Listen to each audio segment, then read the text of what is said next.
Yo, what's up mga ka-sounds? Ayan, so meron tayo dito mga speakers at saka compression driver. So yung product nito guys is galing kay Rockford. Ayan, yung model ito guys is Impact 2. Ayan, parang Impacto lang. Anyway, Impact 2. Ayan. So, ito yung gagamitin natin na speakers guys. Ikakabit natin sa ginagawa natin na D15 full range speaker, which is yun guys, oh. Hindi ko pa matrabaho yan guys kasi busy tayo sa ating day job. So every Saturday and Sundays lang tayo nakapagtrabaho. Well, anyway, ito yung mga ikakabit natin na speakers guys. So tingnan natin yung loob nito, kung ano yung itsura nitong ating driver. Okay, before that, pakita ko muna sa inyo yung specs ng ating tweeter or yung compression driver ni Impact 2. Ayan, yung pangalan niya is Pro CDG44S compression driver. So yung RMS niya guys is 60 watts. So rated siya as RMS guys ha. Tapos yung peak power niya is 350 watts. Ayan. So naka 106 dB na din siya, malakas na din. Ayan. So 44 mm yung voice coil niya. So sakaling masunugan kayo ng voice coil, pwede lang ninyong palitan ng 44 mm. Ayan. Tapos yung frequency range niya guys, ayan, medyo manipis, matinis at malakas yung ang kanyang output nito upon testing doon sa tindahan nila. Okay, so frequency range niya 1.2 to 20 kHz. Yan, 8 ohms pa rin, standard natin. Okay, tapos yung dimension niya, yung laki niya is 120 by 76 mm. Okay, so buksan na natin at saka ito ipapakita din natin kung anong itsura nitong Rockford. Bali mid-bass to siya guys ha. Okay, alright.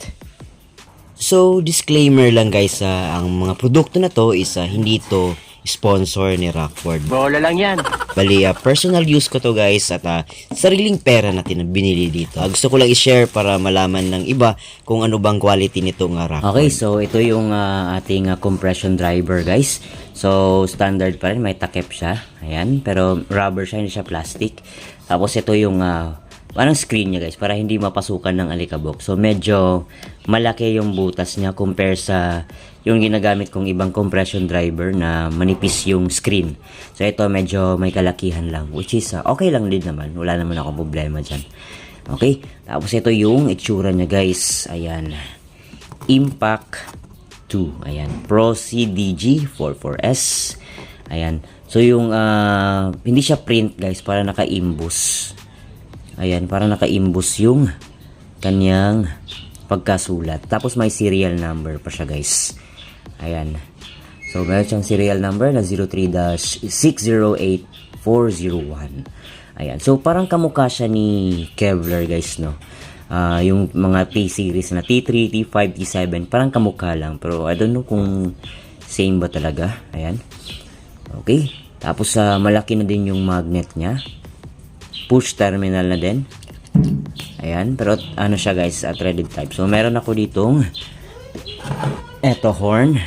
So ito yung bali gagamitin ko guys para sa ating ginagawang D15 full range speaker. Ayan, so lagay natin. Okay, so standard size lang naman din to guys, no, pareho lang. Ayan, so ganito yung magiging itsura niya guys. Ayan, may kabigatan din siya guys, no, malaki kasi. Ayan, pero 60 watts lang to siya guys na RMS. Then 350 yung peak niya. Right? So tingnan din naman natin yung gagamitin natin na driver na D15. Alright?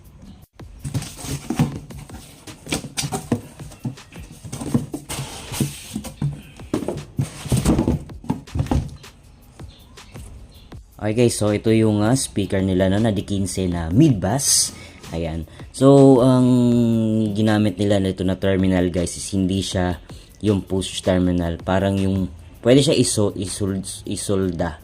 Ayan, or soldering yung gagamitin mo. Or yung parang clip siya guys. Ayan, pwede din. Ayan, so yun lang yung downside na nakita ko dito. Hindi siya push terminal. But hindi naman yun big deal sa akin, no? Yung nagustuhan ko dito guys is open yung dito. Para may breather siya guys sa ilalim. So hindi siya madaling iinit. Ayan. So, ito yung breather niya dito. So, sukatin natin yung magnet niya.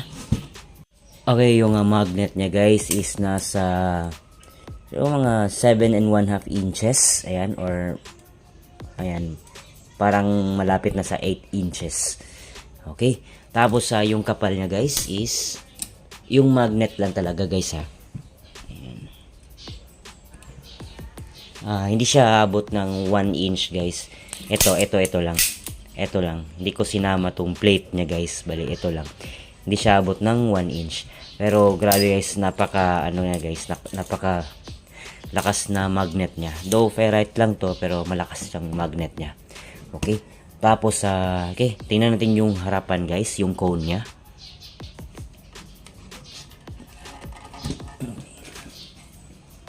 Ay guys, so treated na din yung cone niya guys. Ayan. Tapos 3 layer yung edge niya. Ito. Ayan. Okay din naman. Matigas yung dust cap niya. Yung cone niya, ayan. Medyo malagkit pa. Okay. Alright, okay din pala no. Kulay dilaw yung spider niya. Matigas din. 3-inch voice coil. And then nga pala guys, yung voice coil nito is 3 inches na siya. Yung voice coil. So, malaki na. Most of the time, yung mga D15 na pang vocals or pang mid-high is 2.5, 2 point something. Ito 3 inches na siya guys. Ayan. Kulay dilaw pa yung spider niya. Ayan. Okay din naman yung pigtail niya. Wala naman akong masyadong issue dyan. Ayan, tapos may breather pa siya dyan guys oh. So hindi madaling iinit yung ating speaker. Alright. Ayan guys, so nagustuhan ko yung build niya guys. Aluminum siya. Matibay naman. Yung dito sa loob hindi naman treated yung cone niya. Pero okay lang yun sa akin guys. Importante yung sa harap. Okay. So bakit nga ba mid-bass yung pinili ko na pang front house natin na speakers guys to. Kasi yung sadya ko lang, yung ginagawa natin na DIY, yung full range speaker is gusto ko ring gamitin siya as monster speaker, and most of the time yung kick kasi mas gusto ko yung medyo litaw yung pagka-bass niya. Kung gagawin ko naman siyang front of house, magka-cut lang ako ng konti sa low frequency, sa mixer, sa vocals, ayun. So ibuboost ko lang konti yung mid at saka yung high para babalance din. Okay? Yun, ang importante is malakas siya. At saka kung basic lang yung setup ko guys, and sa music, sa sound, ayan. So, hindi ko nakakailanganin pa ng dagdag na subwoofer. Kasi medyo ma-bass to konti guys. Ayan, mid-bass kasi siya. Which is, okay yun para sa akin. Meron naman akong yung PLX15. Ayun, maganda yun na pang vocals talaga. So, konti lang yung adjustment ko sa low frequency. Eto, medyo ma-bass lang konti. Ito, pag mag-miking ka guys, or gamitan mo ng microphone. But kung music lang, ayan, napakaganda nito guys. Malakas, tapos yung bass niya is lilitaw talaga. Ayan. So, malaki na din yung magnet niya. Malakas din yung power ng magnet niya. Sa halaga lang ito guys na less than 3,000 lang to guys. Mga 2 plus lang to. Tapos yung compression driver natin, yung tweeter natin is 690 pesos. Ayan. So available sa Shopee guys yung kanilang yung store nila. Hanapin nyo lang or search nyo lang yung Audio Palace. Ayan, available yung mga product nila guys. At saka yung store nila guys, or yung shop nila is nandito sa Davao, yung main nila dito sa Davao City. Bali dalawa yung branch nila, yung isa na sa San Rafael dito sa Davao City. Ayun. So eto guys, abang-abang lang guys sa mga susunod na video. Kung natapos natin yung D15 natin na full range speaker, kakabit natin yung sound check tayo agad. Okay? So personal use to guys, hindi to sa customer. Personal use ko to. Ayan. So right, so hanggang sa susunod, abang-abang lang sa mga susunod na video. Alright.